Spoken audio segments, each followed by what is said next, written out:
district? Manufactured homes, single wide, double wide manufactured homes, that's the only zoning district where those would be allowed to go.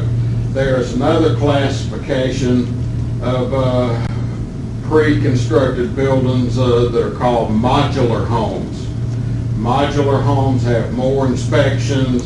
They're brought in units and put together on site by federal and state guidelines. Those can go anywhere stick-built home. Why would we have a mobile home park district? Why do we need that? You have to somehow address placement of manufactured housing. If you want to have... do we have any of those zoning districts at this point? No, sir. But we're going to Our current zoning ordinance does not even address manufactured housing. Are you saying federal law requires that we have some type of MHP district somewhere in the city? No, sir. What I'm saying is the latest Georgia Supreme Court ruling involving manufactured housing allows local governments to have one zoning district that could be designated for manufactured Allows housing. but not requires? Yes. So we don't have any mobile home zoning now? No, we do not. Proposing to create that mobile home? Yes, sir, to overcome some potential court challenges, that sort of thing. In our current zoning ordinance, there's a definition for mobile home, manufactured home, modular home, but they're not allowed in any of the zoning districts, whether it's in the chart of uses or in the list within the text. I thought you were saying that the law would allow a manufactured home in any residential zoning district. No, a modular home. A modular home? Yes, sir. Okay. So, right now, the other two was mobile home and what else? Manufactured home. Okay, so why do we even need a park for that? Why should Let's we? wait until we get the request for one rather than encourage it. If you don't have an allowance for a manufactured home somewhere, whether it's an R40 zoning district, an R20 zoning district, there's a chance that the courts would allow them to go in any residential zoning district. So how do you define modular home versus manufactured home? Manufactured home has a DCA inspection sticker after 76.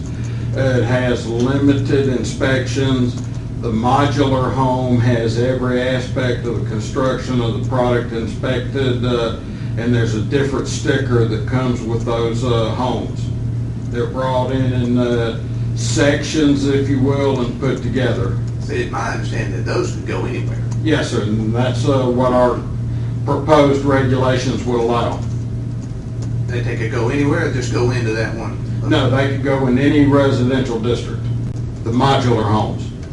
Either they can go out to Laurel Canyon or Great Canton. Sure. As far as the city's concerned, yes, sir. That's up to Laurel Canyon or Great Sky HOA and covenants to enforce anything that they have in regards to no allowance for that type of a residential structure. But Ken, if I understand you correctly, you're saying, A, we don't have zoning which currently allows those types of houses. B, you have some reason to believe that the state Supreme Court, in effect, will or would require us to accommodate that type of housing. And in that case, what you're suggesting is that we go ahead now preemptively and designate a specific area for that accommodation. Where with the text specifying a zoning district designation that would allow for the placement of those. So you're not saying we'll have a map showing an area? Correct. So we're not going to have any zoning of that, but we're going to allow people to petition for that type zone? Yes, sir. The proposed draft zoning map does not show any property for MHP zoning district designation. There was a Georgia Supreme Court ruling from 2010, if I believe, involving the city of Bainbridge, in which they upheld the city of Bainbridge's zoning ordinance as it relates to manufactured housing, in which, in the Bainbridge ordinance, all of their residential zoning districts in the intent for those zoning districts had language specifically prohibiting manufactured housing, and then had this MHP district as a place that would allow for manufactured housing, as well as the older mobile homes, which are pre-1976. If someone today wanted to put a mobile home in a subdivision, how would you prevent that? At the current time, what folks have been told is that there's no allowance for manufactured housing in the city.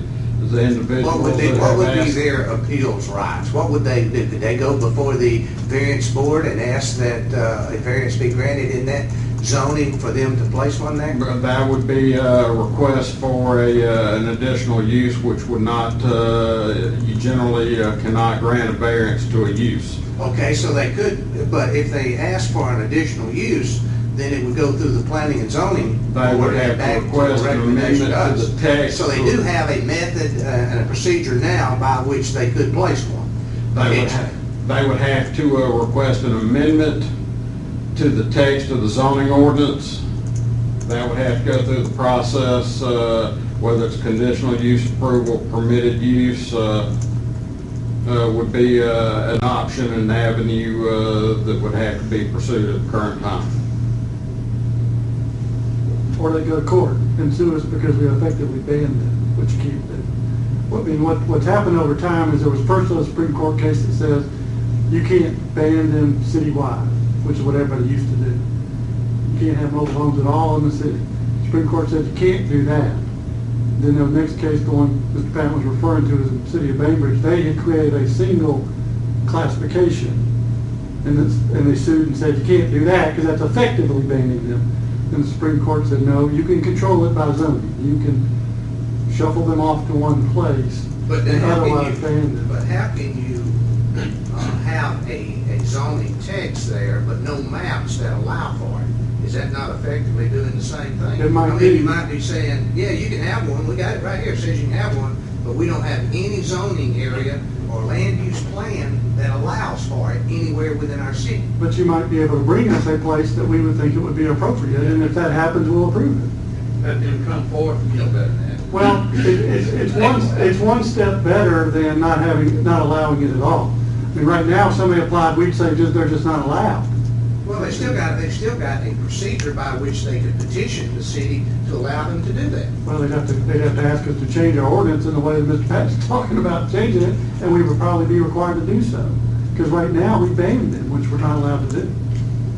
He's just trying to be preemptive and keeping somebody from suing us on that first step of forcing us to do exactly this. Why do we have to say that they got to sue us? Let them bring something and ask. If they ask, fine, we might have to do it. But I don't see anything why we should put it in there just to please a code or something like that at the moment. Please statute. Yeah. Supreme Court. Well, the Supreme Court, it won't go to the Supreme Court. We'll handle it locally. When it comes up, the variance, we'll handle it. The only problem with that is that it may come up relative to a particular tract, parcel, or area where you really would not have wanted it to come up. Under his suggestion, you can at least now preemptively control the area where it's limited to be able to come up. Right now it can come up anywhere. in the So city. how do we go about selecting that land? Because it'll probably devalue that land and there's no land around it. If you got a district though, there, I can go in any district right now and go before the Planning and Zoning Commission and say, I want to change 2 acres of that CG zoning to MHP so I can put a mobile home there. And you would be able to say no, it is. Right. I mean, you'd be able to come, and if that's a rezoning, as Right. opposed to right now, they have to not only get a rezoning, they have to get you to create the classification. I mean, it's just another step, and the actual fear is not that somebody will do that and that you have to do it. The fear is that somebody will come in and say, because you don't allow it at all, I can put it anywhere I want. That's what the fear is. That a court will say, because you not properly dealt with it, they're gonna get to do it where they want to. That's what he's trying to prevent. Are we better right off? now, we have right now in the code, post additions, bookstores. Okay, we've got something in here. Because Bobby, I remember one time you said, we don't have it in here. And somebody comes in and then we try to build something around it, we're gonna lose. So why not take their suggestion, here's what's suggested, and say, fine, just still stick it in there. But You know, The other thing Doesn't it, like Mr. Gresham said, by having it in, it gives us freedom to designate where it's gonna be. Whereas if we leave it out, It's citywide. yeah, if we leave it out, and somebody comes and wants it where we don't want it, we got a battle on our hands. we may not be able to fix it because they will have already asked. That's the problem. We do control where it would go because we could have standards at that point and say, well, we're not gonna let it go next to Laurel Canyon. We're not gonna let it go next to Right. Great Sky. We're not gonna let it go against River Green. And so we can say no and have reasons for saying no. As opposed to, well, we just don't allow it. And there are some additional standards Well, for, they're all the zoning standards. It would devalue the neighbors. It would create too much traffic. It would. The other thing to do is if you can identify an area of the city where you'd say, you know what, if there's gonna be one, that's where we would want it to go. You're right next to bowling park, in certain areas. Isn't there already kind of a mobile home park down here Legion Field? there is an area over near Legion Field where there are quite a few Well, small manufactured mobile homes. There used to be a mobile home park there off of Harmon Circle. I Yes, think it's still there. that's what I'm talking You can call about. that a mobile home park and just say that they're already there. We'll just let that be the place they get to go. The draft Unified Development Code in Chapter 4 also has additional standards for how these manufactured home parks have to be built in regards to the sizes for the lots, for the placement of the individual structures, the streets, the water, sewer, buffers, things of that nature, minimum acreage.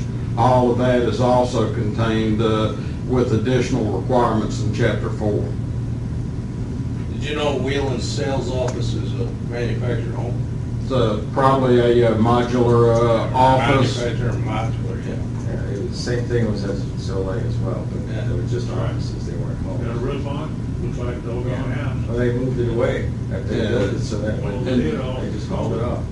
But I think this is probably the best way for the city to go, is to make the designation, and then when it comes up, then we can face it and not be defensive, as defensive that we would be if we didn't have it. Second. I go along with The next item on the list involves landscape buffer, in which there was some language on page 3-4, section 3.03.03C, less than 2 units per acre. Councilman Rush said seems to equate to 1 unit. The language is confusing. Part of the reason the language had been written that way, if you think about our residential zoning districts, that is kind of a correct thought. But you have to factor in planned developments in which you have a multitude of residential densities or types and that sort of thing. And this language was kind of carried forward from our older zoning ordinance. What we would propose is get away from the density and let's talk in terms of the lot size, or possibly lot size, lot width, building setback as it relates to these street trees and front yard areas. What the issue with this has become is on a lot of the smaller lots, for instance, out at Soleil within Laurel Canyon, those lots are 5,000-6,000 square feet, and there was a requirement for a front yard overstory tree. Well, those trees are growing up larger now on some of these lots, and because of a 15-foot front yard setback with a sidewalk, with water lines, sewer lines, you've only got about a 500 square foot front yard area, and we're running into issues with the root systems on these understory and overstory trees affecting water lines, gas lines, growing into sewer lines, affecting meters, things of that nature. That's one way to sort of overcome that is look and think in terms of a minimum lot size such as 10,000 square feet. We're going to do some more research on this in regards to lot widths as well as front yard setbacks. I can attest to that because we have this overstory tree planted about 5 feet from my water meter and about 6 feet from my sprinkler system and probably directly over the sewer cleanout line. And my wife said there's only one thing she's ever asked her councilman for, and that's get rid of that damn tree. Is it still there? No. Councilman must have done his job. There's an Now, our office has been working with homeowners in regards to this issue for a number of years. Some of the requirements in some of our developments or conditions of zoning approval. Then there are some things in our buffer regulations, and we think a better way to maybe handle that is get away from this density and start addressing it from a lot size standpoint or a lot width or a front setback or a combination of all three. So your statement here, the staff, current language, is this what you're going to propose to put in under this pattern? Under the proposed text, yes, sir. You see a strike through the current language, and then what we would propose to add in. And we're going to do some additional research in regards to lot width and front setback to see if we need to add that besides that minimum 10,000 square foot lot size. Good. Ken, Yes. one question that kind of deals with this a little bit, but now if people want to have an overstory tree in their front yard, the city requires you to get a permit or some other stuff to cut it down. Will someone be able to just cut it down now and put in an understory tree? We will, I think on the individual single residential lots, they're exempted from permitting. We generally ask folks if they're willing to fill out one so that we have a record, because we continuously always receive phone calls of neighbors in a community calling so-and-so's cutting a tree down. And if that individual has come in and filled out the tree removal permit, taking a little time, it's not really required, but it helps us out in explaining to some of your neighbors that might be complaining because the tree's being cut down. Are you sure there's no requirement for someone to cut a tree down in the city? On the single-family residential lot, if you get into a specimen tree. Well, now, how are you gonna know if there's no way of permitting cutting those trees down? They're gonna have it cut down before they knew whether the specimen tree. And a lot of that has happened. We do have citizens that will call and ask. We will tell them that a permit isn't really required. Single-family residential lots are exempted from the tree protection and tree permit guidelines as they're currently written. So the only areas that they wouldn't be would be on commercial? Yes, sir, or specimen trees, and like I said, homeowners that call us, we do ask them if they would take a little time, fill the permit out, because in the 5 years that I've been with the city, we have seen where a neighbor will call so-and-so's cutting a tree down. We're aware of that. They're not required to notify the city, but they did anyway.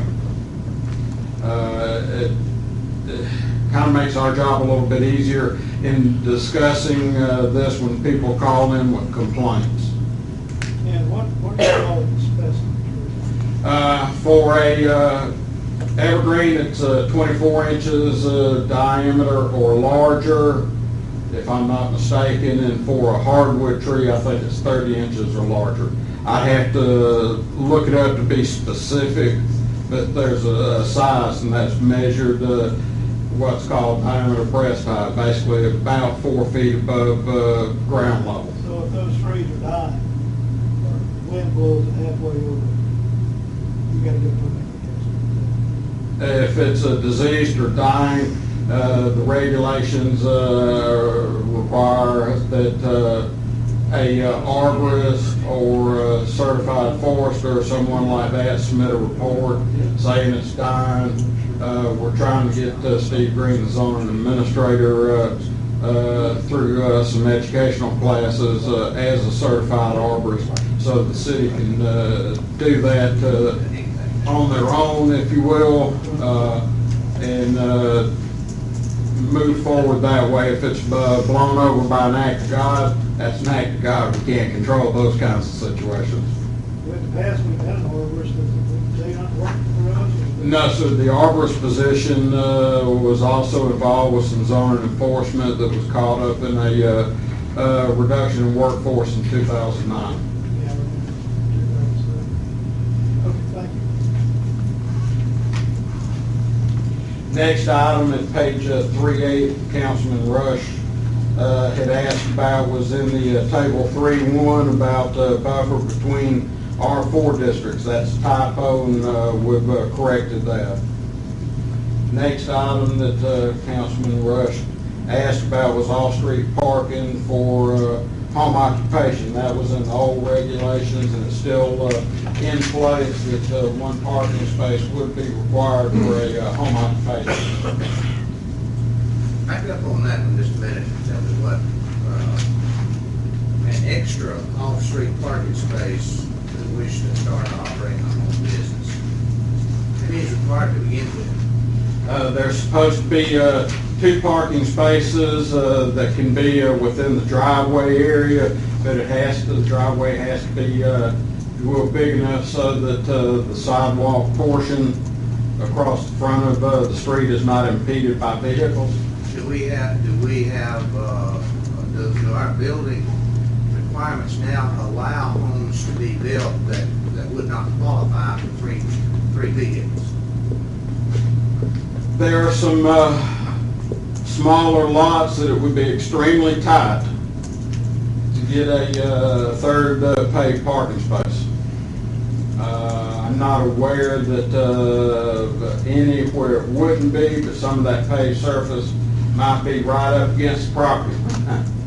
Is there a definition of home occupation that, in Chapter 4, in our additional requirements, we do have additional information about home occupations. We did add a whole section on specific uses that would be prohibited as a home occupation and list some acceptable home occupations, professional offices, that sort of thing. If you recall, Mr. Mayor, we had quite a time several years ago with record services and some things of that nature with home occupation and all. That's part of the reason that in preparing this, we made amendments to the home occupation section and added a section that gave a listing of some prohibited uses for home occupation to overcome some of the things that we have discussed over the last 4 or 5 years. Ken, what about a home-based business that has no traffic? What if I got an internet home-based business? How would that work? Why would I require an extra parking spot? I have no traffic. But you can't 100% guarantee that you're never going to have traffic. What about a business vehicle or a business truck? That's the reason for the requirement for the one The space. UPS trucks comes to every house. I'm talking about, you have a consultant business, you have a vehicle that specifically geared for that, besides your personal vehicle. I'm a web designer from home. Why do I need an extra parking space? Well, when I come to see you, you did design my web.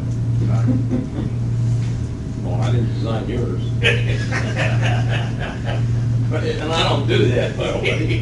Ken, how the enforcement of that gonna work? Because relative to Mr. Cummings' question, somebody's gonna go downstairs and get a business license from London, the county. And she verifies that the address meets zoning requirements before she issues that business license. There's a section that deals with zoning certification. In regards to home occupation, there's a whole separate sheet with the business license application that has all of our current home occupation standards. They're required to sign that and acknowledge that they are familiar with the City of Canton's requirements for home occupation, and they agree to abide by those. But if we have some residences that perhaps might not qualify for the additional parking, it seems to me that that eliminates them as any possibility of having an in-house, an in-home business, even if, like Mr. Cummins is saying there's no way they're gonna generate any traffic.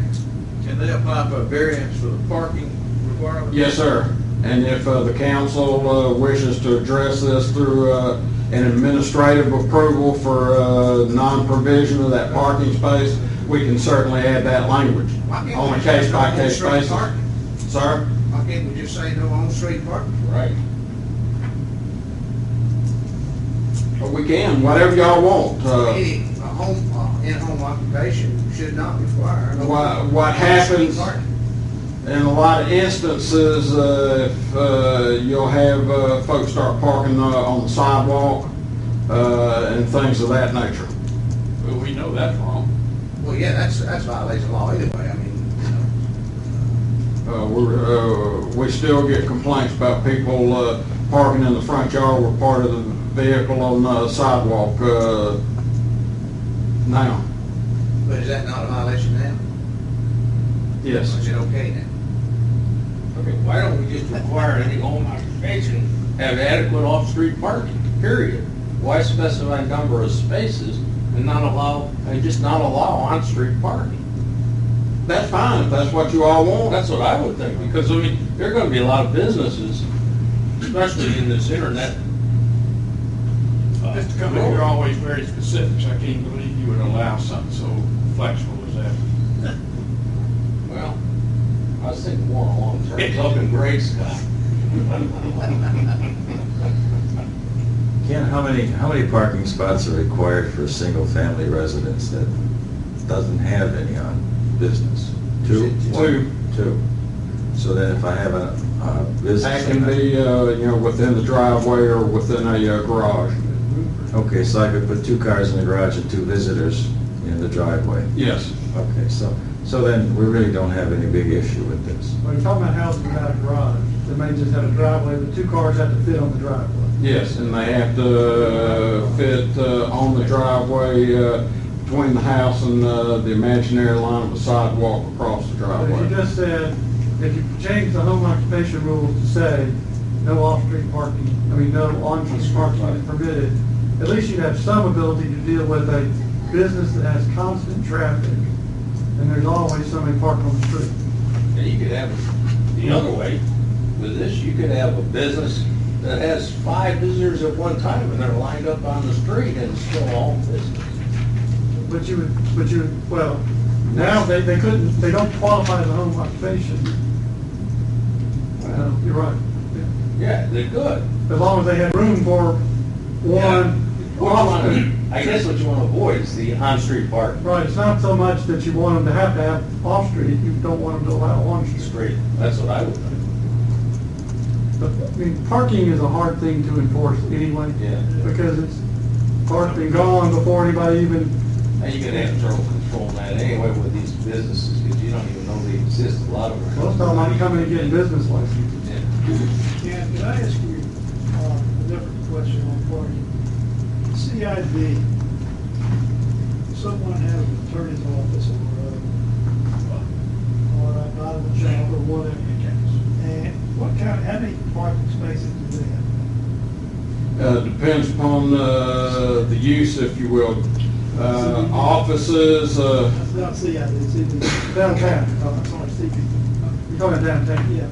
in the downtown area, you factor in the on-street parking within the core urban downtown district. We have these subcategories with the central business district of low-density residential, medium-density residential, office. All of those specify different parking requirements and that sort of thing. Generally, office space requires one space for either 200 for each 200 or 250 square feet of space. Ken, I think one of the things that I like about the way this is set up, at least what it does in the eyes of the business owner, that makes them aware that they need extra parking and, excuse me, and if they're going to have the 4 or 5 people come to visit them and they only have space for one parking, they're going to know that they're in violation of something or other, and they'll probably try and avoid it. So I think, this is probably the easiest way to accomplish what we want to do. I had someone ask, out past, different house that was for rent, and come back and ask me again. I said, I really don't know to contact you, but I'd like to, the house that's going toward that locksmith place that was for rent, they wanted to think about putting an attorney's office there. They said, if they did that, that they had to have more parking, or would that allow? Yes, they would have to have more parking. 4 spaces. They'd have 4 spaces in that one driveway. They would have to, because an attorney's office is a professional office space. Even, you're talking somewhere out along East Main Street, depending upon exactly where it is. Number one, they might have to request to rezone the property from, say, CBD low-density residential to CBD professional office or CBD urban core. But the total square footage of the structure would be factored into the number of parking spaces that would be required. For instance, the house 750 East Main Street, they've got that parking area behind the house that accommodates quite a few spaces. Okay. We had quite a situation with that one. Yeah, I remember. Thank you. Next item that we had a good bit of discussion about at last month's work session dealt with portable signs, twist and twirling signs, and I talked about new definition, human signs, that sort of thing. We already have some language in our proposed ordinance that will address this situation in which they're prohibited. Did you skip the portable signs? That's what I'm talking about. Oh, I'm sorry. I thought you were talking about. Portable signs, vehicular signs. There again, regs prohibit those. Currently prohibited. Yes. Well, then we need to work on enforcement, though. Yes, sir. The vehicular signs are already in violation. Yes, sir. Ken, let me ask you a question. What about, I've seen signs for a travel agent that it's the little car with all kind of travel stuff all over it, painted like Bahama That was colors. used for transportation purposes. Well, It's in your neighborhood too. yeah, it is, across the street. But those are okay because they're used for transportation. It's a personal use vehicle besides business use, I would assume. All right, because I've seen several, and I just was curious. Can I ask you a question that's not relative to portable signs, but I had a business person ask me this recently. We currently limit signs to 4x8 signs on buildings. Depends upon what kind of sign you're talking about. Well, he was under the impression that we did. I'm not sure exactly what sign it was. It was an insurance agency. And his question to me was, why are you limiting it? Have no problem with limiting it to what, kind of the 32 square feet. But why is it limited to those dimensions? Why can't I get 32 feet out of some other configuration? That's in our current regulations, and it does. There is a section that deals with accessory signs that specifies 4x8. you're talking about a wall sign or a monument sign, it specifies 32 square feet, 50 square feet, So it doesn't, 120 square feet. it doesn't specific dimensions? No, sir. Okay. But there is a section in our current regulations that deals with accessory signs that does give a specific, dimension. And what's an accessory sign as opposed to a wall sign? An accessory sign, and we're hopeful to do away with that. It basically it allows business to have an additional sign. It's not permitted. It's almost like a temporary sign. That, you say was permitted or not permitted? They're not required to fill out a sign permit for those. Our sign regs, current sign regs leave a lot to be desired. I think you're gonna have a hard time enforcing this. Because if I've got just as an arbitrary example, I got a real estate, and I got on the side of my car, painted on my car, a real estate sign. And my car's parked from my real estate office. How's anybody gonna tell whether I've got it parked there for the primary purpose of acting as a sign, or I'm using that vehicle for transportation? I think you got a real enforcement problem here. Well, you can have an enforcement problem with everything involved in signs, but I think the intent involving the vehicular signs and portable signs gets to things such as automobile dealerships putting advertising and name and interest rates and all on a vehicle, and parking it at an off-site spot and leaving it there for, say, 2 weeks at a time, then move it to another location. But I mean, we see this all the time. We see it down in the corner of Waleska and River Skull, where somebody parks a vehicle. You know, it's like they're in the Eagles parking lot. You see that? Same thing. Same, and it's not in front of their business, it's sitting up, it's to the street. Is what you're- I mean, it's great to have this, but I don't think you're gonna be able to enforce it. Until we get an enforcement officer. But even then, it's gonna be difficult to discern. You know the ones who are using it. But you, Yeah. that's Some you can tell, but. Yeah. But what if It's they not, you're in move? the web design business, you're not in the real. What if they move No, from this I'm spot not to in the this web spot? design business either. I'm not in any. I would say that's the ordinary course of carrying out its Right. transportation function, moving it from one spot to the next spot, just so you can see. But you gotta move it every 2 hours. You gonna make it illegal for somebody to park in a parking lot and move their car around? I mean, no, That's what you're prohibiting. No, I think this is good, but I just think it's gonna be an enforcement nightmare, that's all.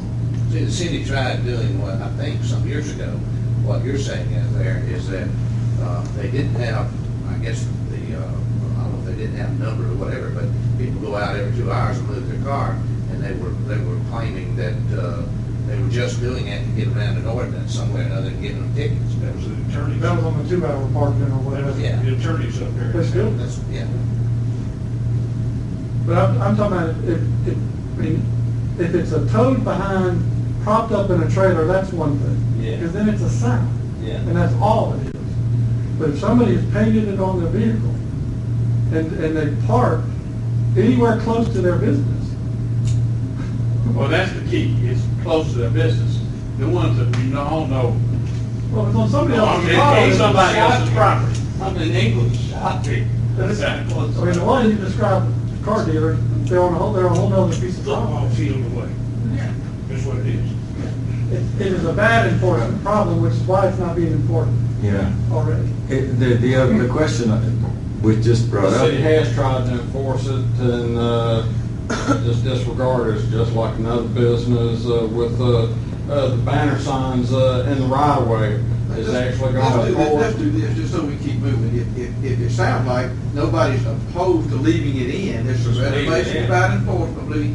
Let's, once at the appropriate time, maybe Mr. Dyer and I don't know if it's appropriate to talk to the judge, but find out what our enforcement options would be if those people that are the most egregious of these violators are cited. What's gonna happen in the court system? You take care of one, you probably, our problem is diminished a great Is deal. that appropriate, Bobby? Is it appropriate for us to Yeah, I come to mean, the judge and say well, this, is this an what enforceable? you're gonna say is you gotta have some objective standards. And I mean, to me, what you do is you make them move it.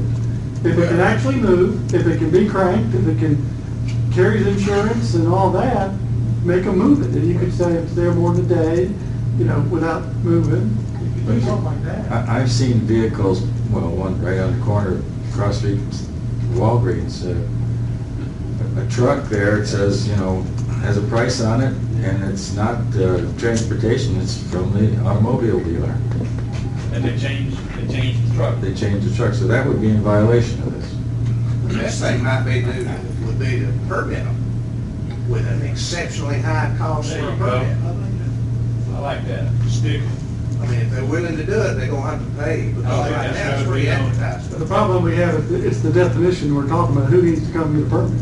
Then you have the same problem, because you're defining who has to come get a permit. Well, that ought to be, Leave it in. Well, it's pretty easy to find who needs to get one too. Well, no easier than it is to enforce it now. I mean, if you're advertising something off your site, that'd be pretty easy. I mean, if you're advertising on your own property, it's one thing, but if you're 3 miles down the road and advertising something 3 miles up the road, isn't that, Well, that's what I'm saying, but if I've got my car painted with my company name on it, and I'm going to somebody else's place of business to do business, and I'm there 3 hours, am I assigned? Yes, because that vehicle's parked out. Do you really want that to be prohibited? No. No, you don't want to prohibit that. So that it's the line between that person and the one that's not moving at all. right, that's right. And how do you define that? That's what we're struggling with. that because of the enforcement. And whether that struggle's gonna apply, whether it's a permit requirement or just a violation. Either way, you gotta figure out who. We'll continue this discussion with the city attorney and see if we can come up with some additional or more appropriate language. Question's gonna be whether the judge will support it or not. Yes. Okay. Next item about prohibited signs, spinning signs from last month's work session. We can expand the definition of portable sign. Section 30505 also prohibits signs in public right-of-way within 10 feet of the curb. Those are some options for consideration to address, if you will, the folks that are out holding, spinning signs, that sort of thing. Is 10 feet just an arbitrary number, or is that a safety number, or is that expanded a little bit more, maybe 15 feet? 10 feet is generally been recognized as an industry standard setback number for signs. The I'm problem not with sure that there's an engineering. Within the right of way. Well, the problem is your sidewalks are within 10 feet. And Yes. how are you gonna stop somebody from standing on a sidewalk? The present twirler that I see all the time, he is in the road, because he's in the triangle. Yeah. They just need to go tell him, get off of there and get back on the sidewalk. That's in the road. And they have been, part of the problem is code enforcement. The police officers need to do that, not code enforcement. That's a traffic violation. Somebody is standing in the road. He's standing in a safe, on the curb, but he's in the road. There are 2 roads. Why do you need a foot measurement anyway? Why not just say the right of way? Just say the right of way. If you're within the right of way, Then they can't stand on the sidewalk. well, so what's wrong with that? Well, then you're banning, then you're saying you've got to be on private property. Well, that's up to them. They get permission to get it on the private No, I'm property. okay with that. I'm okay with that. I don't think there is a sidewalk right there. One of the problems with saying they can't be on the sidewalk is it becomes content-based at some point. Because you can't prohibit somebody from carrying a protest sign and walking up and down the But they sidewalk. have to get a permit to do it.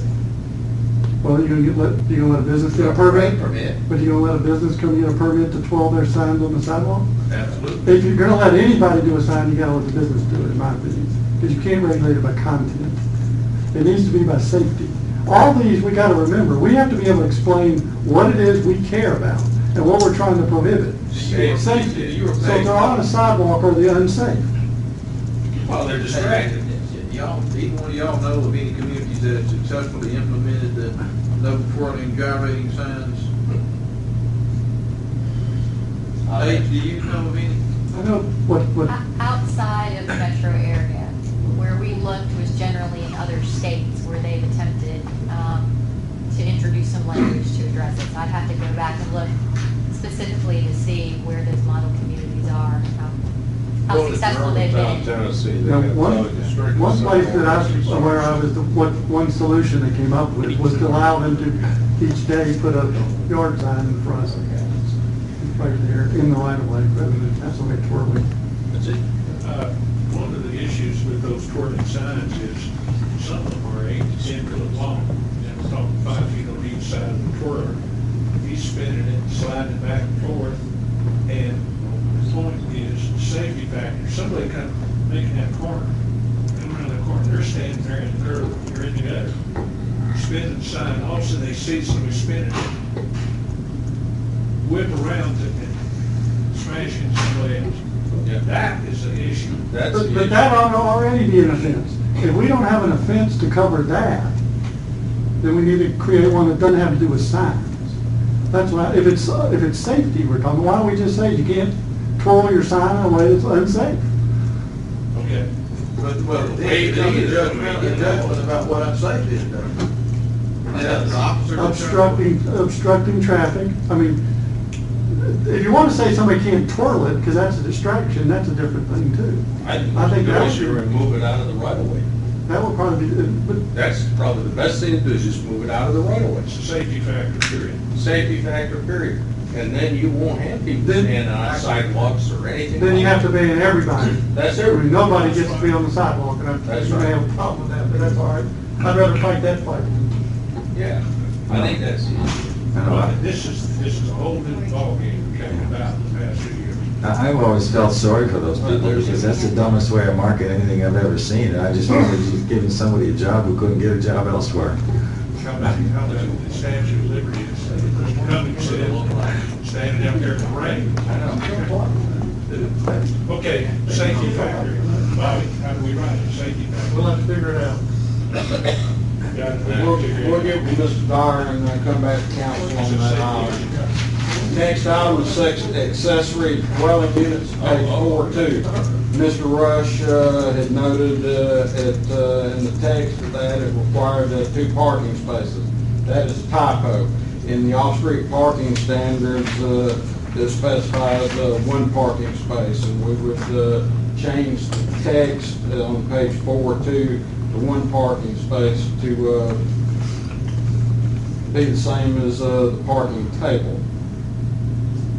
Councilman Rush also asked about golf course and the additional requirement in Chapter 4 for safety netting 32 feet abutting public streets, and he asked a question about City of Canton's golf course, and the city is exempted from zoning regulations, but the Canton Building Authority golf course is already in place, and you cannot retroactively go backwards after a new regulation is adopted and force them to comply with these new guidelines. The reason for safety netting. If either golf course would undertake some expansion or modification of their facility, would this then apply?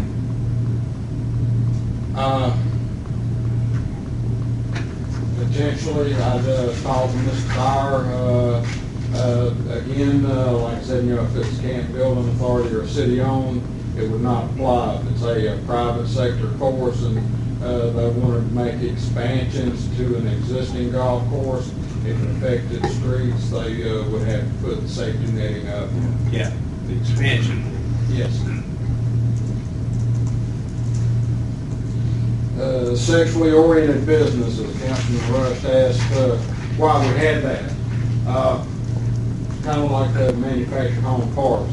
The city already had these regulations adopted, and what we have done is moved them out of the code of ordinances, put it in the zoning. We have updated the definitions because there's a whole lot of definitions that have come out of other states that weren't in ours, and things of that nature, and clean things up. Mr. Dyer and I have spent a great deal of time in looking at this section, making sure that things are in place and in order to meet any potential court challenges. Quickie, sir? Whereabouts? What? You said you and Mr. Dyer spent a great deal of time looking into this. We just looked into the language, that sort of thing. Just research. We're just research. Recent, okay. A quick example to show you about not having these kinds of regulations in place. Warner Robins, Georgia.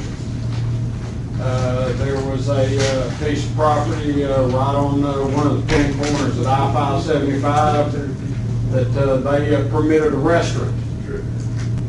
They did not have any kind of sexually oriented or adult-oriented regulations in place. This restaurant opened up, and it was a full nude dancing club with restaurants that was open 24/7.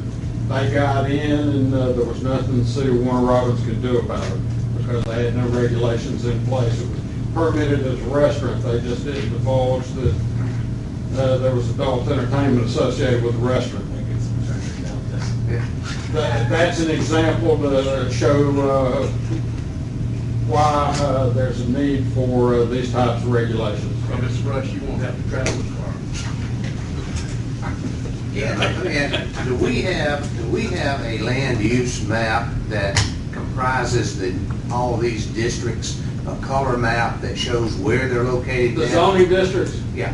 Yes, sir. That's not in here though, is it? No, sir. I've got a PDF that I can put up on the screen here.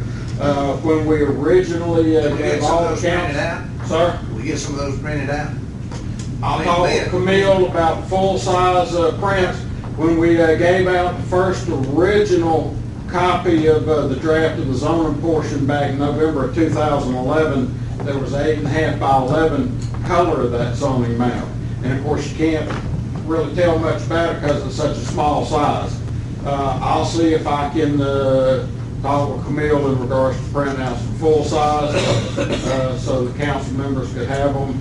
What I would propose is have another work session in which we can put the zoning map up on the screen and have a discussion just on the zoning map.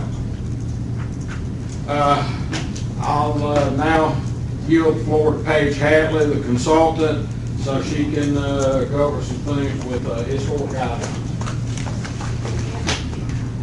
I just think it would just mean more to me to be able to look at a sheet of paper showing where these districts with the new designations and legends, you know, for those designations, where they're located and everything within the city. I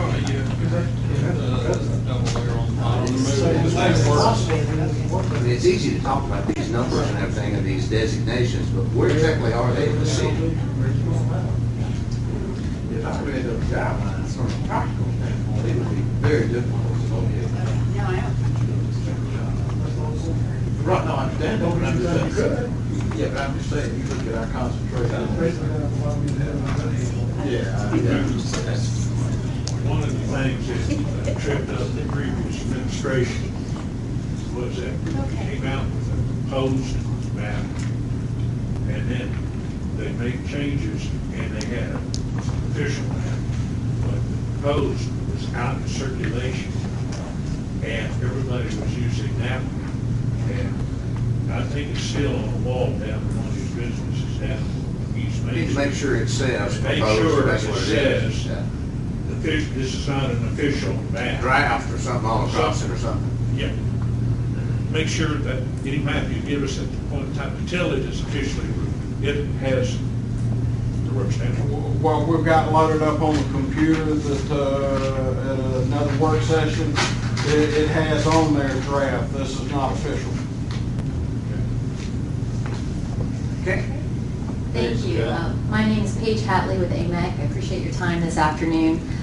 Part of the UDC project was the creation of a supporting but standalone piece called the Historic District Design Guidelines. The Design Guidelines document is intended to address and help guide design in the downtown area and support the city's ongoing downtown revitalization and economic development activities. So I'm going to give an introduction, in essence, to the document, the draft that I believe you all have, touch on the organization of it and just some of the key topics. But to begin with, when it's inclusive with the name is Historic District, but what exactly is meant by that area to know how or where these guidelines would apply. You can see the shaded area in blue is identified as the proposed local historic district boundaries, local meaning locally designated or designated by ordinance. It's intended to encompass the area generally in the downtown area, and that's superimposed on an existing National Register listed Canton Historic District, a much larger area. That designation occurred in 2010. In addition to the size of the two districts, the National Register District is of course much larger, but there's also a difference in the purpose of the types of districts. A National Register District, it is an honorary designation. National Register listing is a great education tool in order to help promote within the community the benefits of preservation, encourage property owners to maintain and protect their historic buildings. There are tax incentives for rehabilitation that if a property is in a designated National Register District, the property owner has the potential to qualify for rehab tax credits for commercial and residential buildings. Local historic districts provide communities with a greater opportunity to really guide and direct design of buildings, whether there's infill development in the downtown that could be of concern, or major projects that could alter the exterior of historic buildings. So then the overall purpose of the historic district and design guidelines associated with that is to protect the historic character of the downtown area by addressing building and site design through the review of exterior changes in appearance. This is not talking about routine maintenance, but substantive changes to the exterior of buildings. It would apply to new construction as well as demolition. Historic districts, local historic districts and design guidelines do not affect the use of a property. This is not zoning, has nothing to do with the zoning ordinance, doesn't regulate the design or alteration of interiors, and specific to the proposed boundaries of the local district, we're speaking of any existing single-family dwelling is not intended to be subject to any kind of design review.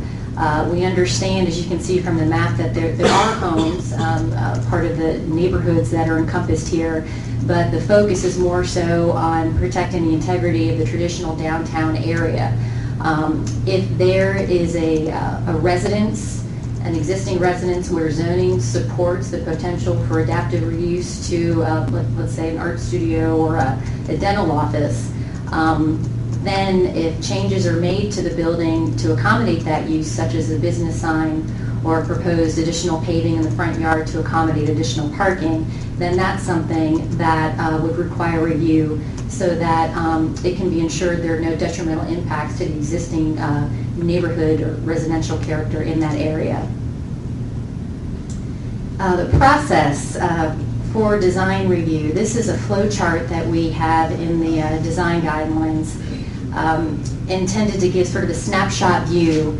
The general idea is that an applicant with a proposed, let's say there's a new project downtown to put in a new building, would go before to the Community Development Department to file the paperwork.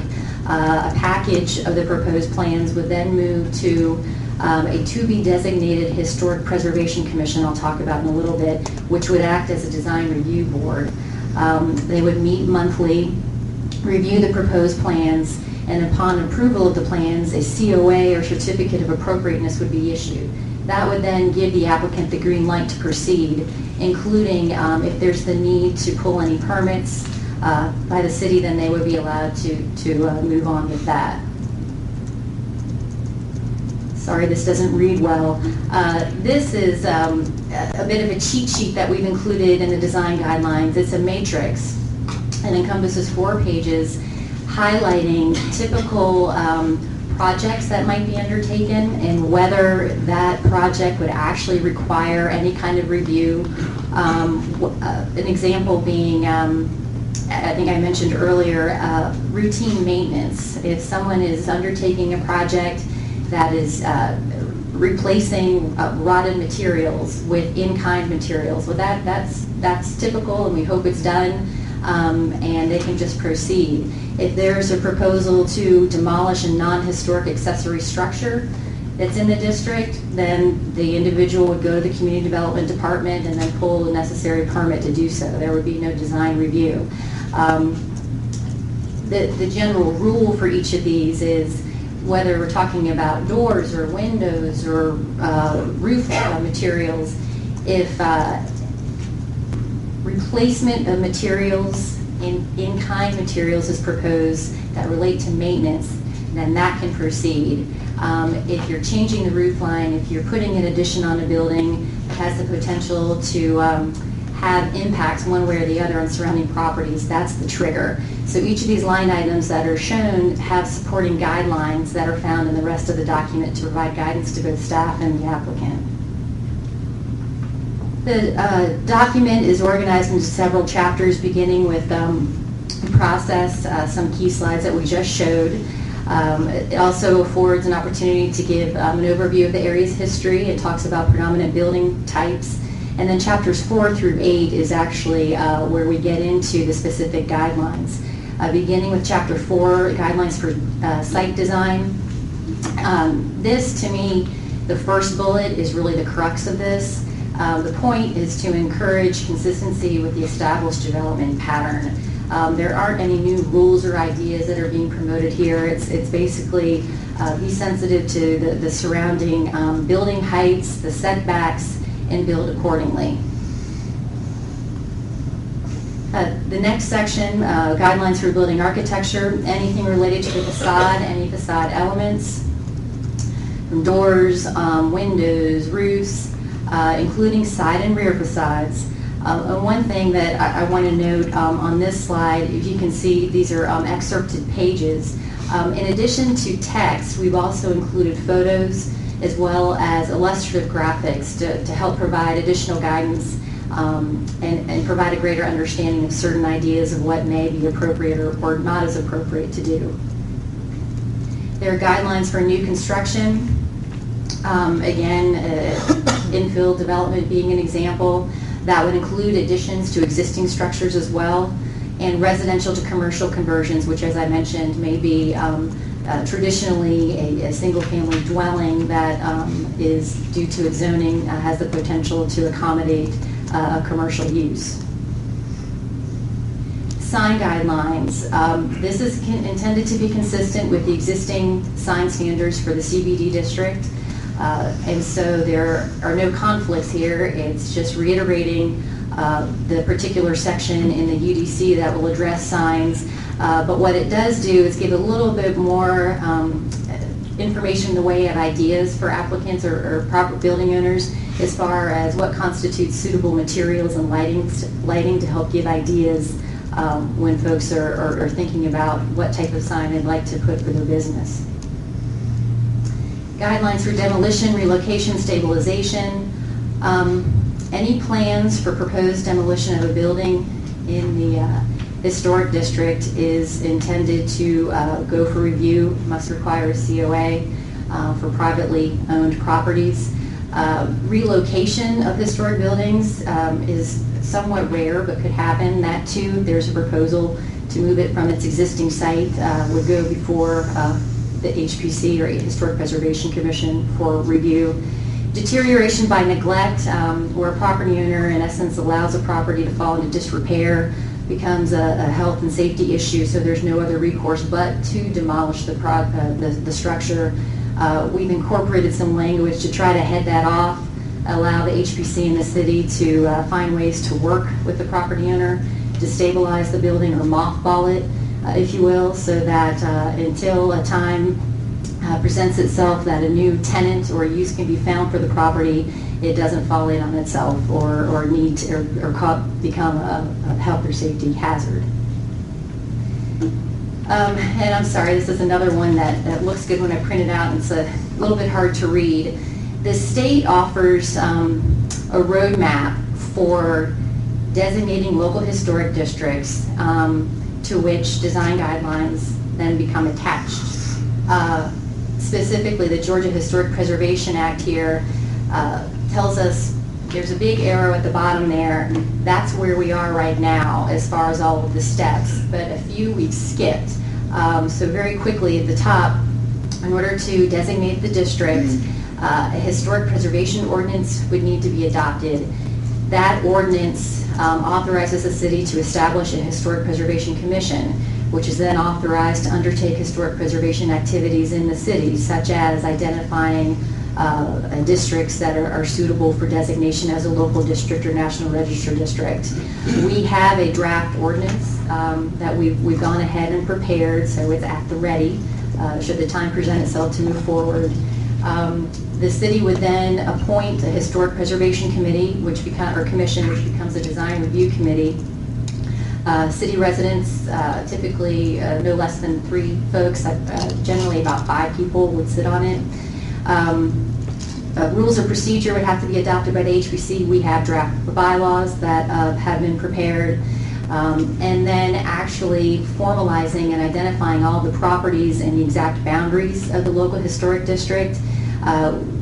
As you can see in the previous slide, there is a proposed boundary based on the larger National Register district boundary. There needs to be what's called a nomination report that would be submitted to the state saying these are the proposed boundaries and who's in it and why is it important. The report that was prepared for the National Register nomination was submitted years ago, which allowed the 2010 designation. So the city could just pull text from that. That would be easy enough to use as a baseline. And then there's the actual designation ordinance designating the local historic district, taking us down to having design guidelines that would then apply to the district. There is the associated public involvement process, typical for having hearings at key points and making sure that there's notification to all of the property owners and occupants within the district. And once all of those things take place, then that's when the guidelines would apply. So that's my kind of quick overview into something that I understand is probably very new. I appreciate you bearing with me. And I'll be happy to take any questions.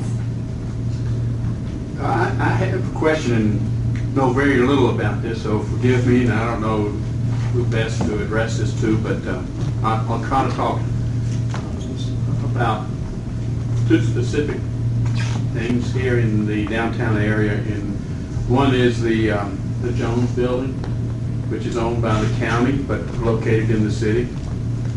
And if they were to pull the facing off the building to go back to the old architecture, which is still in existence behind it, do the credits go to the county, or how does that work? Well, it's any property that's owned by a local government technically does not have to go through the certificate of appropriateness or COA process. But the state law does prescribe the fact that there needs to be notice given to the Historic Preservation Commission about, I think, no less than 45 days before any action by a local government to allow them an opportunity to provide comment. But if you're talking about something where there is more modern cladding that was put on the building and it's proposed to be taken off, if it wasn't if it was a privately owned property, that would of course go for review and most likely would be very well received, because that's the intention, to try to kind of turn back the clock on properties to uncover their original historic materials. But technically, I guess on the one hand, this would be available as a resource, and it would, if the county would want to use it or confer to this in making their decisions or helping them guide in their process, that's great. but they would not actually appear before the Historic Preservation Commission and have to be issued any kind of certificate in order to proceed with their project. So, And they don't need the credit, because the credit is a tax credit. right. Yeah. The second question I have is that a building in mothballs. And we have one down the street that's in mothballs. It's owned by the county school system. And how is that maintenance to keep that building from deteriorating further? What are the requirements of that type of building? Well, again, there are guiding standards, if you will, that are typical best practices that would apply. The extent to which that's addressed in the design guidelines is perhaps not as thorough as what could be found if you dealt actually with the State Historic Preservation Office and their preservation professionals. They could get into greater detail. But again, that's something that the guidelines could be utilized as a resource, but if that is a pressing, ongoing condition, I would recommend that outside preservation guidance be sought by the state through, again, the State Historic Preservation Could you be more Office. specific, what is outside preservation guidance? Well, the state, the Historic Preservation Division, the State Historic Preservation Office, they have professionals who deal solely with historic preservation projects, and they have architectural historians. This is what they do day to day and can come out on site if a government has questions and wants to take certain efforts in order to stabilize a property. If that's what you're asking, that's not something What where... if the stabilization is to take it down? Well, okay, so proposed demolition, again, if it is the way that the state law addresses this as far as application of design guidelines, if a property is owned by a local government, it does not have to apply for a certificate of appropriateness. It merely needs to give the Preservation Commission an opportunity to review and react or respond to what's being proposed. The building is condemned. Okay? There's nothing we can do about that one. And with mothballing, you're talking about the city going in and doing something to a property. Because we can't really, we can make the property owner, but if they don't do it, what are you going to do? Potentially. The idea, the first line of defense is wanting to reach out to the property owner, and if certain steps aren't taken, then there's a proposed process that's just very similar to how the city handles other issues of code compliance. Right. And that the city can, I guess, interject and make sure that steps are being taken so that the... And you would do that, you would do that with a historic building that you think is so valuable as a historic building that you don't want it to fall in. Well, Or because you want to keep it preserved because, and I'm not sure we have any, but there may be something someday that we well, say. and just in general, just generally, just the public health and safety issue, regardless of its historical significance. But in some areas, especially so, people are more sensitive to wanting to find ways in order to protect properties that are currently vacant. What about where you have different levels of history in the same area? How are we going to come up with objective guidelines where you have older brick connected buildings and then we have houses, and how do we deal with that? That's a great question, and you say the word objective, and that's one of the things with guidelines is there is a level of subjectivity, not nearly as black and white as what you strive for in your zoning and land development regulations. It's recognized that in a lot of downtowns, Canton is no exception. You have a variety of ages. You have historic buildings that, as you mentioned, there's history that's buried a little bit. What would be proposed for a certain building, what really matters is immediate context. And so that is taken into account when someone goes before the board. So it unfortunately can be a little bit subjective because There are materials that are evolving that in years past may not have been viewed as suitable, but certain changes have been made that allow more modern contemporary materials to affect the look of more traditional materials, and there needs to be that kind of discussion with the board. But there would not be, if someone wants to make a change that necessitates review, they're not going to be required to, well, you need to create something and make this look 19th century if it never was. It's very much trying to be respectful of what's there, but ensuring that any changes that aren't made don't incorporate something that is so far or more removed or more modern than what's there. Does that really answer your question? Because it's got a lot. What happens if you have that building that is a safety issue, a hazard? It should come down. Take it down. Take it down. Well, there's some other issues there, is that it's sitting in the middle of a much larger piece of land, and most of that has been just everything's down except they use it for parking. It's right on the edge of the city where the Board of Education could come in and put in a new structure that would bring them into the city with the idea that they would design the building to fit into the present architecture of the downtown area. Boards of Education are considered to be part of the state of Georgia Department of Education. They're exempted from local regulations. John, I have one question. Oh, wait, because Bob, what do you, okay, you said that, what does that mean to me? Take it down. They don't apply. If the Board of Education wanted to take the building down, they could, they wouldn't have to comply with any of these design Okay. guidelines. Because they are an instrument of the state of Georgia Department of Education. That's what I want to hear. The question I had is if we adopted that ordinance and they had the commission, could they require a property owner to repair something that's an eyesore, like an empty lot that's got an ugly fence around it, that's a hole in the ground?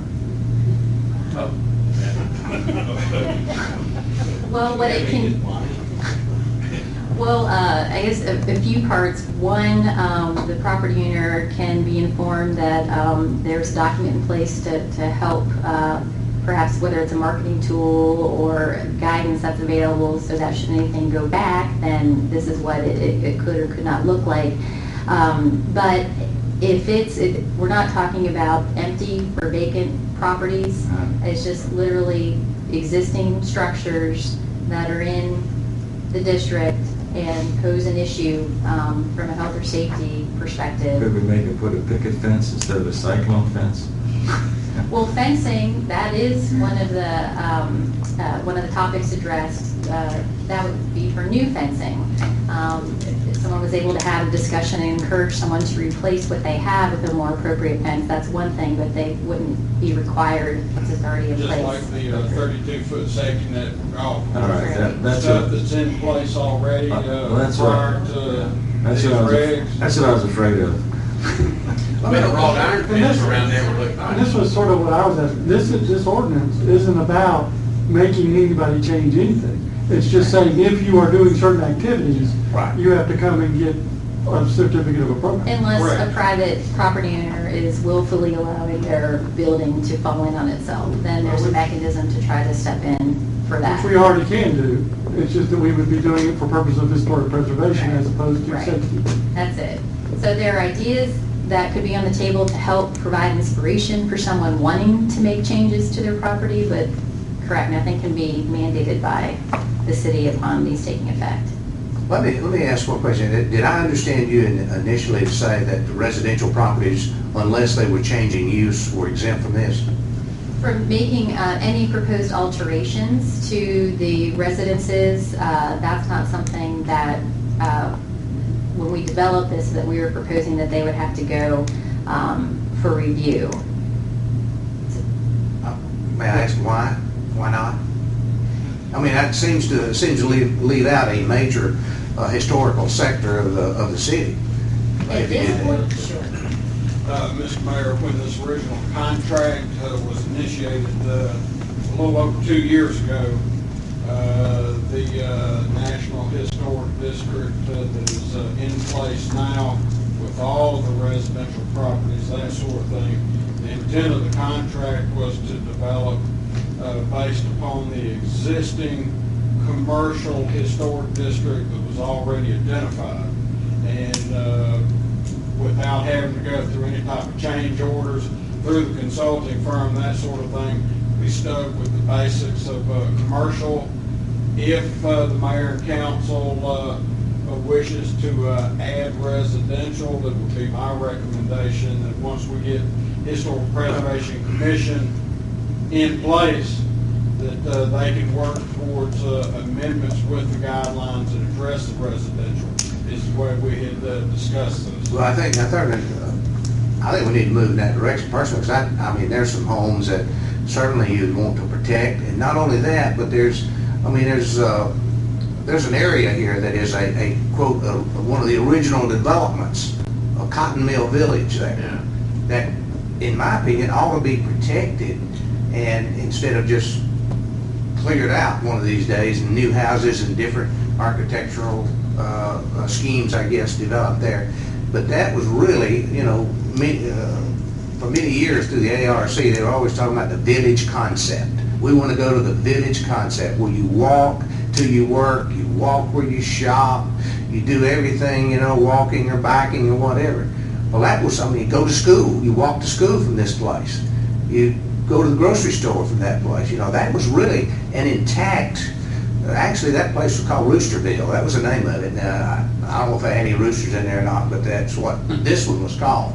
And this is in the old part of town here. There was another one they called Newtown, which was over near the lofts, that village up to the left across from the lofts there. And, you know, to me, that has a tremendous amount of potential there if something could really happen in there through tax credits and everything else, to really provide a place where people live and can put some people and some activity in the downtown area. They go to bed at night in downtown, they get up the next morning, you know. They're not just there on the first Friday or whatever and then disappear. Are you talking about that Roosterville will be able to be a nice, safe place to live? And Absolutely. Absolutely could be. I mean, those buildings are suitable to where you... Well, I don't know what condition some of them are in now. I haven't been in there in years, but my guess is that some of them are probably acceptable, could be maintained or improved as time went on, or there might even be some potential development come in and really want to, you know, bring that up to snuff out there. Some of those properties are, the section you're talking about is kind of on the north side, if you will, North Street, Main Street. Historic books, housing back this way, what I've seen, that was called Windy Hill section. And now, I'm talking about, some of them actually face Waleska Street. Yeah. Yes, sir. And go around and curve, and then the others are more interior. There's the church in there. And some of those properties are within the proposed district, and they would be eligible if we create this district for the tax credits and grant loans for improvements, that sort of thing. But only if we include residential, right? No, sir. They're within the district. These guidelines are geared towards commercial development, commercial redevelopment, that sort of thing, as far as the guidelines of how to do things. But as far as residential properties being within the district and being available for tax credits for improvements, things of that nature, they would be eligible for that. We just don't have specific residential guidelines. We have some general information of the residential nature of structures and if they're going to be converted to office. Again, the bottom line, when all of this started, there was a commercial historic district already in place, and the contract was drawn and executed with AMAC, while the other historic district was still in review, if you will, through the state of Georgia and National Historic Register that expanded outward greatly with residential. took it, I guess, that we wanted to stick with the commercial district. Did not want to come back before council with a change order with additional pricing to expand beyond the commercial, thinking that we get this in place. One of the first things the Historic Preservation Commission could tackle is look at residential, and if there are specific residential guidelines that they would want to add in this, then they can look at whether there are other districts that need to be designated. Would be some of the things that we would think the Historic Preservation Commission would take on right out of the gate. So what are the risks in waiting? There are no risks in waiting. It's the fact that the way the original contract was drafted, residential guidelines added into this, going to be a change order, and we'll have to pay more money. I guess I'm asking the risk to the properties, changing the properties. They could be easier changed, or other construction, or If you didn't have a preservation ordinance, right. if you had none of this in place, then the risk is that they can tear them down and build whatever they want back. Yes. Are you saying they can't do that now? They can do that. Yes, they can do that. And they wouldn't be able, I mean, if you only include the commercial now, Still be able. no, no. can you do the residential? If I understand it, the historic preservation ordinance would not let somebody just go tear a house down and build it back. They'd have to meet some guidelines of what's to be built. So if you don't have anything in place, they're free to tear it down and build whatever they want. If you want to control what they can build back or repair, you put this in place. Or tear down.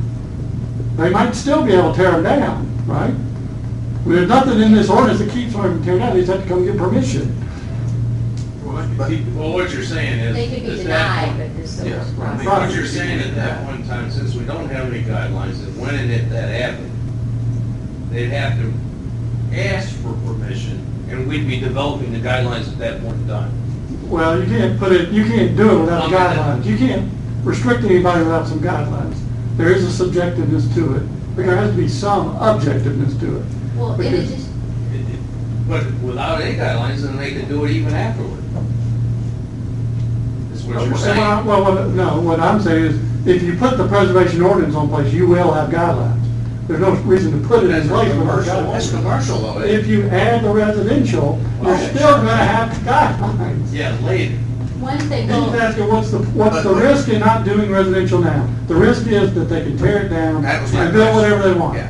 Right. Let me ask Well, we you a got that question. risk today without any. That's what I'm saying, you continue that. That's If the what- district now includes Roosterville, then they've got to come in. No, Not the guidelines. there's two different things. and page can As far explain.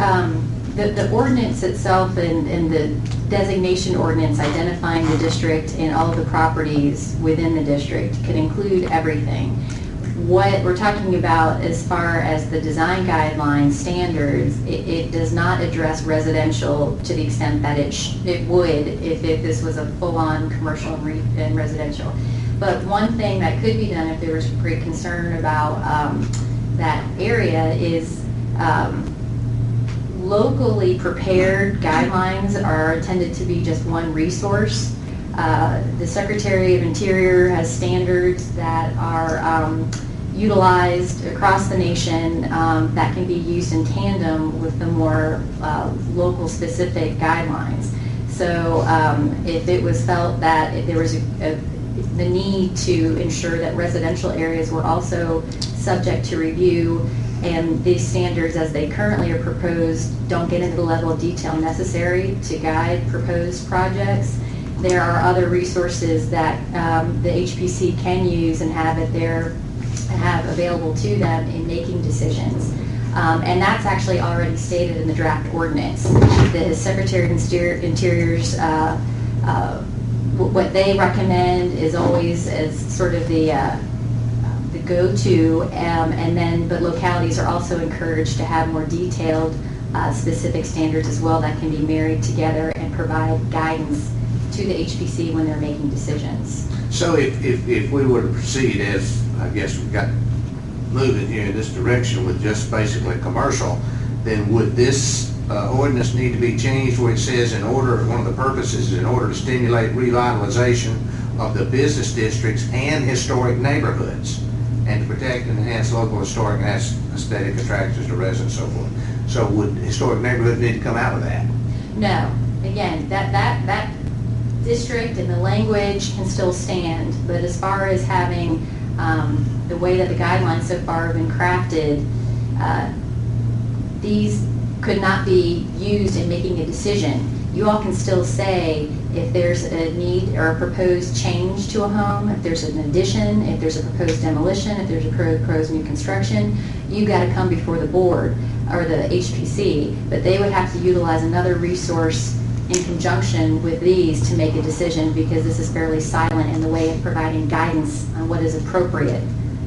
Well, we would have to adopt something else. Would that be correct? Well, that is, you basically adopt by reference the Secretary of Interior standards. That's inclusive in the ordinance. It's understood that these are your resources, and oh, by the way, there's going to be a Canton guidelines as well. That's already stipulated in the draft language, so that the basis for the decision-making is laid out in the ordinance, and the materials that are used by the HPC in making their decisions.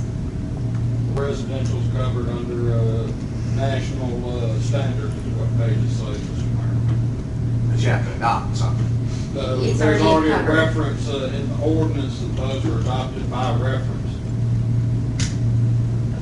Mr. Mayor, Yes, sir. I hate to eject this, but I will. Your speech on vision a couple of weeks ago. This definitely would be an impact on the vision of the city of Canton from the short and long range. And you proposed a commission to establish a vision. And when you start looking at the site down here where Roosterville is, and also that one building is right across the street that we're talking about demolishing, that whole area on the north side of the city. I mean, we are already dressing up the entrances to the city to look very nice, and it should be finished within, hopefully, within a week or so. But I don't know. Should this conversation move over into this commission that you're proposing? I think it would have to be a part of that discussion that commission would have, because I think protecting the historic values of the properties here has got to be one of the goals that we have. Well, it may be, and I'm very much in like historic value, but who knows what the commission will come back. They might say, let's put up fancy condos. I don't believe they're going to have all-inclusive authority, are they? Okay. What authority does the Historic Preservation Commission actually have? They have the authority to review and approve or deny projects or propose projects. Is there an appeals process? Yes, it's for a that? typical appeals process that normally applies if an appeal will be made to a planning commission decision, for example. It's the exact same. There again, this is to design elements. It's not to decision-making on land uses, such as converting a single-family residential to a 6-story apartment building. That still rests with Planning Commission, Mayor, and City Council. Historic Preservation Commission deals with the historic nature and design elements within that district. Right, and when I say they can approve or deny a project, that's right. It's the design, the proposed design of a project. Just so long as there's an appeals process. Right. Correct. Yes, sir. I mean, I think, Paige, these houses they're talking in Roosterville, some of them have been added to, cobbled together. And so what you would be doing in the Historic Preservation Commission says, if you're going to work on your house, you can remove that addition because that's not really historic. But that means you have to have some standard that you're talking about. We're looking at 1920s. We're looking at 1950s. Because things are different at different times, and that's what the commission can do. What look do we want to have? So I just really encourage you to make sure you understand what you're doing with this. It's a great idea. Most cities do it. But it's not just, let's put a historic preservation out there. There's some decisions that have to be made about what this Historic Preservation Commission is going to do. What's their goal? Did I say anything bad? No, that's correct. I mean, because generally, this is it's a historic preservation tool, but it's also promoted as an economic development tool. And I think a lot of communities do recognize that their downtowns and their neighborhoods continue to evolve and change over time. But admittedly, when you're looking at this as a means of addressing design, it's very much trying to be respectful of what is the past and the tradition that has helped create downtown Canton, and not to be dismissive of that in its entirety while still allowing for growth and change. Paige, if I might make a comparison, this commission in the sense of the historic area that we have will have the same kinds of authority as my HOA does when I want to add something on my house or paint it a different color. I mean, I have to make application to them, and then they tell me whether I can do it or not, and then I get mad and go somewhere else. Not paint color. If you change Well, I mean, existing paint but color, you but could- otherwise that's act, yeah. right. But do you have You an could appeal? go paint color though if you wanted to. You could what? You could go with paint color. We could control paint color if we wanted, couldn't we? Well, you can't control a change in paint color by state law. But if the color was part of the look, for instance, Charleston. A proposed new color, or Right. if someone's proposing to paint a surface that's not currently painted, that's where you Right. can step in. And you can Correct. control the color. If the Correct. color matters, it may not matter in our historic plan, but in some places it could. Rob, I don't think, in HOA though, you don't have really an appeals process, do you? Or do you? Yeah, you can. You can? Okay. Yeah, Mr. Mayor, yeah, in court. Yes. can I recommend that we go ahead with what we currently have under contract? I didn't realize that was the scope of it. And then come back and give us an idea on what the addition that you're looking for would be, the cost factor, so that we can say add or not add, or this time or not. So let's go with what we currently have, and there is a complete package here. Right. We have. So let's do that, and then get a proposal feedback and say, well, we want to add this, then that's what it is. Now, did y'all work with the Historical Society on a lot of this? Yes. I believe Stephanie Joyner and Stephanie others. Joyner, Ginger Gerard, the Main Street Program, their committees served as our citizen advisory committee in the preparation of this. Sounds good. Thank you. very much. Thank you. With that, we're done. I would recommend that we establish another work session so that we can get into the zoning map and those issues. About a month out, if that works with all, Yeah, I everybody's schedule. think that's important. Yeah. I think that's important. We have something. I'll coordinate through Mr. Wood and his administrative assistant in regards to setting up the next work session. Sounds good. All right, is there anything else dealing with this topic here? Take a break. Yeah, I'm gonna have to leave, so Mr. Bedford, you're gonna have to deal with the next topic, if you don't mind. That's fine. You're gonna do that anyway, right? It's strictly informative Yeah. for council. Now, we've got Bill missing and Brian missing, and then I'll be back. And I'm gonna be Nothing's missing. going on, you're gonna be missing. We got a document here, let's read through it, and then any questions, get back. Thank you. Okay. I make a motion. I guess I We're did outta say here. that meeting. Thank Or you. could we, while we got Dave here, ask some questions? Yeah, the way this, let me just say, the way this came up was during the meeting that we had when we talked about the Pilgrim's Pride sewer line issue.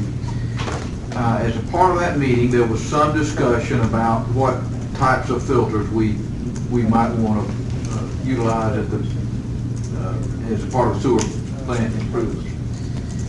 Several days after that meeting, as I recall, Mr. Cummings said to me, in effect, we didn't ever really decide anything. We talked about the filters, but we didn't ever really decide anything. And there was a meeting coming up on economic development issues, and so I asked Mr. Cummins and Mr. Huffman, as part of that, to meet with Mr. Hatabian, Mr. Proctor, and Mr. Hewitt, just to talk about that issue, with the anticipation of, if there was to be a recommendation made to council, but it might come from that discussion.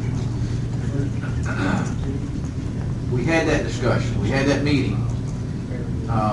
Then Tuesday of this week, Mr. Beresford called me and in effect said that he wasn't sure where the issue stood and felt like we needed to talk about it further. I asked Mr. Hatabian to establish an objective analysis or assessment of each of the three directions we could go in, which was, for lack of a better term, which was the Infratech suggestion, the city engineer, staff engineer suggestion, or a hybrid of the two, which was actually, I think, the functional preference of that came out of the meeting that we had with Mr. Cummins and Mr. Huckins, albeit that was at a significantly higher cost.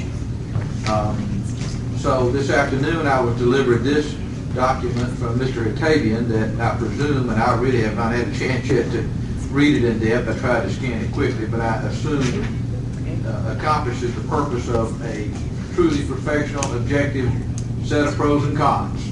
Not about who we like to or anything like that. It's about what system would make the most sense for us functionally, economically in terms of capital cost, and economically in terms of operating cost. I think my question from going through it is we had three options and you really only could show two. And I'd like to bring the third back into this because I think you show the option that you had proposed and the combined option, and not the option that Infratech has. So if I were to, let me just ask a question and correct me.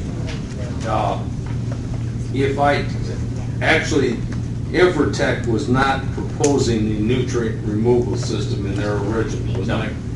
So if I take that $1.5 million out, do I have to add that 316 back in, or is that also a deduction? No, that's an additional deduction.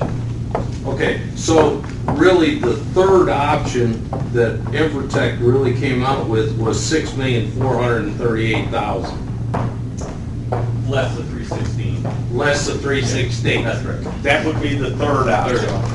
And if I also understand correctly, what we came out of that meeting, that there were pros and cons with both ways, where you were putting that nutrient system in precedes the filtration. Yes. And they were going to use the filtration to accomplish what your proposal of the nutrient system. Mm-hmm. And leaving that meeting, the consensus was that the overall best, and correct me if I'm wrong, the overall best way to do it was as what you show the option actually of the 7.6 or whatever it is.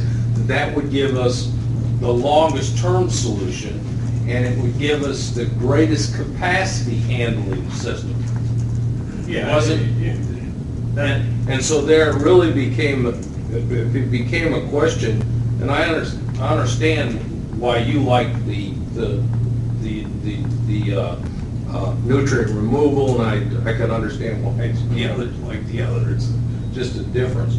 So there's really those three options for us to look at, depending upon how much money we want to spend. Whether you want to go with the lowest cost. Well, there's not really too much. Well, it would be a little difference, about $300,000 difference with Infratech's solution lower than your solution, or go with the other.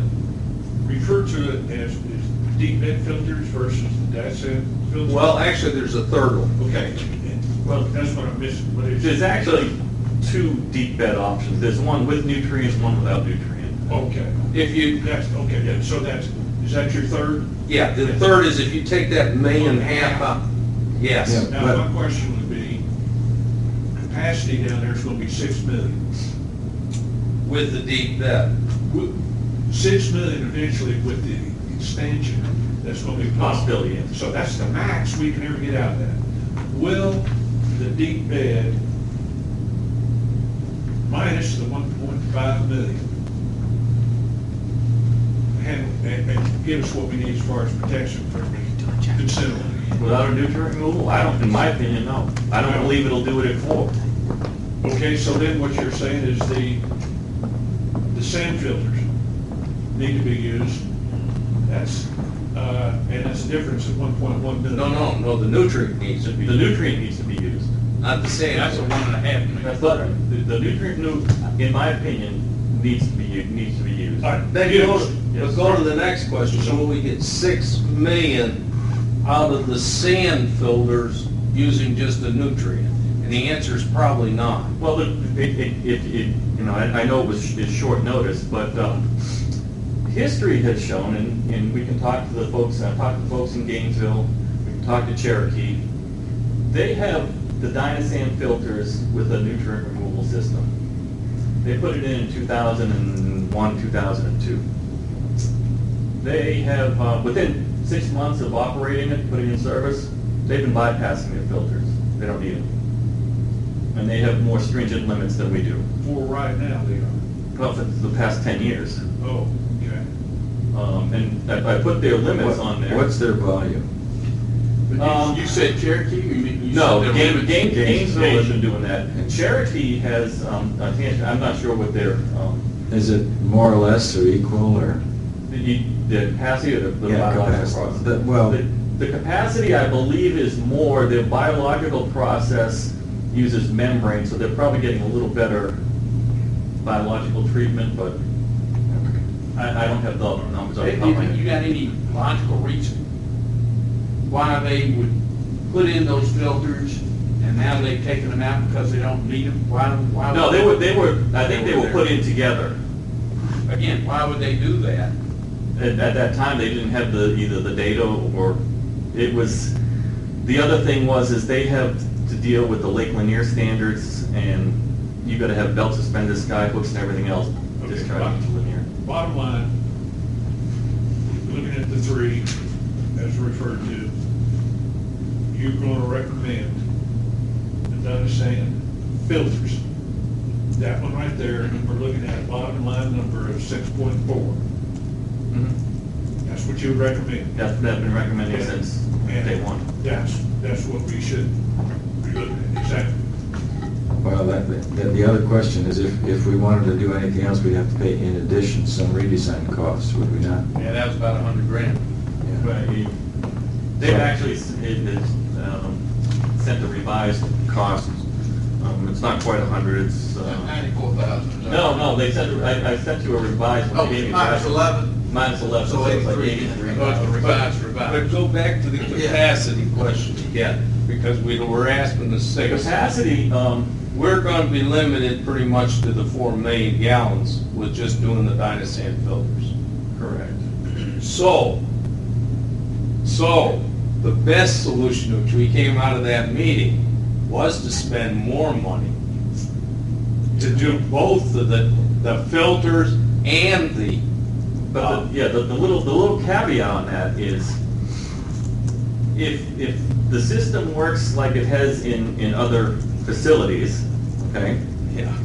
you may not need filters, or you may only need filters during high flow events or if you have plant upsets. I mean, it's possible, but there's no no- guarantee that we would be able to handle more than the 4 million gallons as a average flow. No, what I'm saying is going into the 6, like you were asking, 6 is, we eventually get to 6, that's maximized.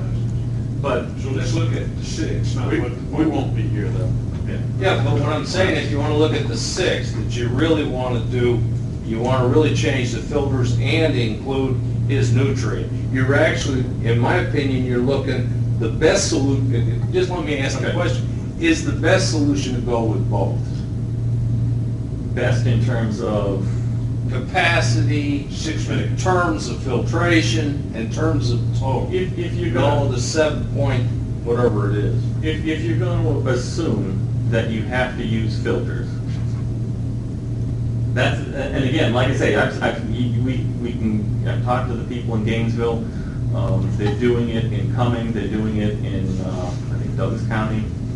Let me ask you a question. I've asked this, and I don't know how convincing a response I've gotten yet. I know I asked it in the meeting that we had. Operating cost of these, They're gonna be comparable. They're gonna be the Yeah, same. They're gonna be Yeah, comparable. because Frankie said that they're kind of. There are different types of filters, you know, the deep beds are a gravity filter, the other ones are an upflow filter. One has, the deep beds will have a lot more reject water that has to run through the plant. Let me ask one other question. Why will Frankie not commit which one he thinks is? He's operated them both, and in my opinion, and this is only my opinion, I think he's still looking at himself as kind of the new guy and not want Neutral. to make waves or guess. I mean, he's Switzerland. Let me ask one question, one additional question, and that might answer, go to where John is coming from. If we do just what you suggested without doing the deep bed filters, and we find that the filtration doesn't work, can we come back at a similar cost and swap the filters to the deep bed to increase the capacity? Yeah. At a similar cost? Well, I don't know about the cost, but it'll probably be more because, and I think I put in there, the concern I had about during construction. Operation without. How to put these filters in service if you have to demo everything you've got now. But that cost to be the same right now as it would be in the future. That's right. No, it'll be a little more in the future, aside from inflation, but you're gonna have to, I would probably build. But it's comparable. But, you know, assuming you have to do this in a couple of years, you have to look at the present value of the money you're spending now versus what you're gonna spend then. But in your opinion, the best way is to do the nutrient and just rehab our existing Absolutely. sand filters. And we save $1 million, and all of this is gonna have to be paid for out of water and sewer money anyway, right? Well, actually, you'd have to add 84,000 to the 7.6. Well, we don't save the money, but we don't. Well, But you're gonna have to add 80,000 to Right. that number. For the redesign. Well, and these numbers don't even include the original engineering fee of $330,000. We've got that one way or the other.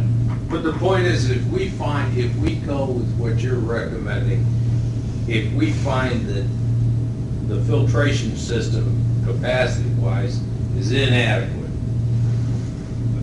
the Dynasty, we can, for relatively the same amount of money, whatever that is, $1,483,000 or $1,005,000, we can relatively, at a future time, accomplish the same objective. Might be a few. Yeah, I believe so. Okay. Do you think we can get to these Gainesville numbers? You can add that on later. Yeah, the only If we did risk is did 300 the grand. filters? Mr. Wood, Probably. what does the hospital have already set aside for capacity? Looking at $500,000? 650,000? How much? I think it was I've heard anywhere from 600, 700. No, I don't know, I don't recall that we have a formal set aside for that.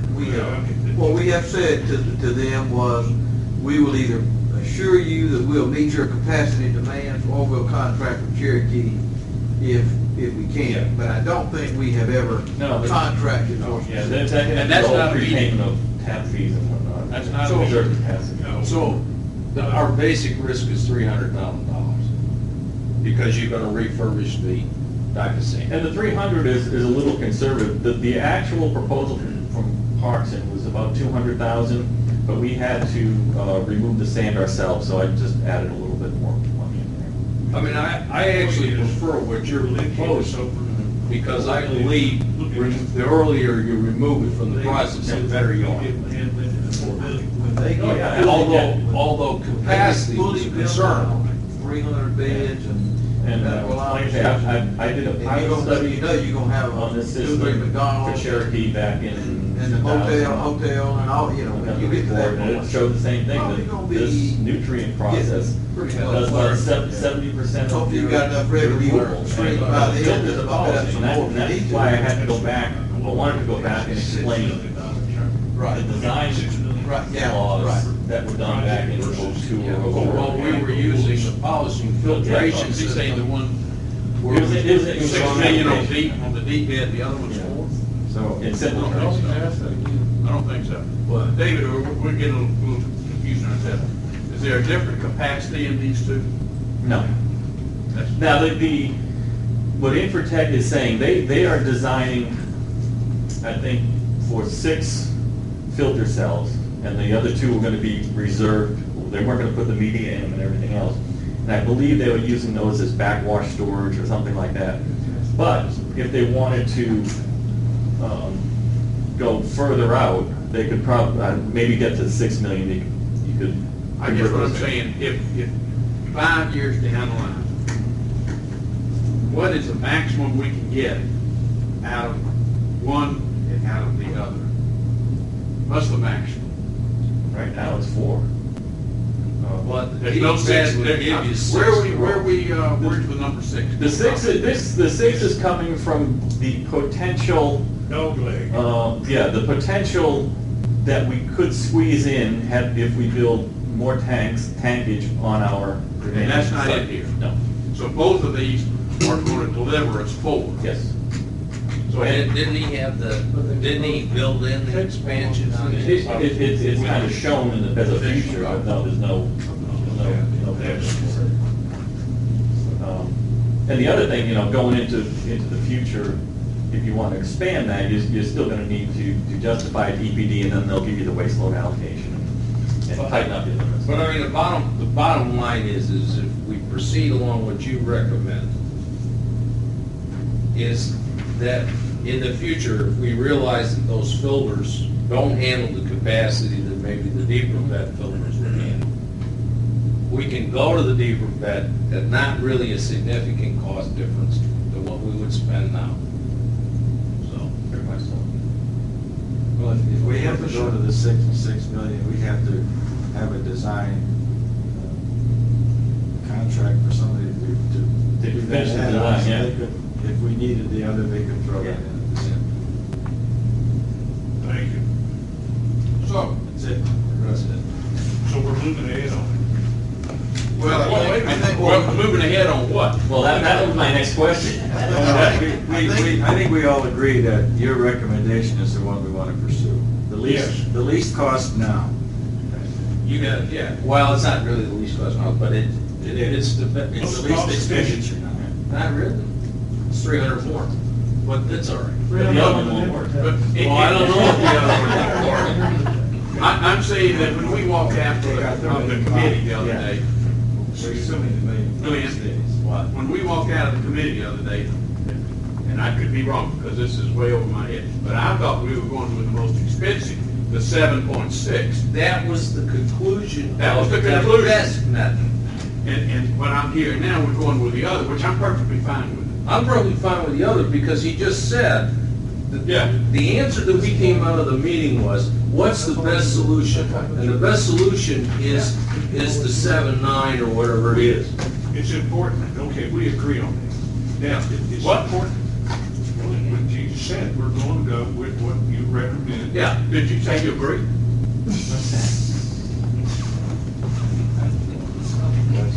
Y'all, we need, let me say this, so we need some authority to communicate to Infratech a change in their design. Right.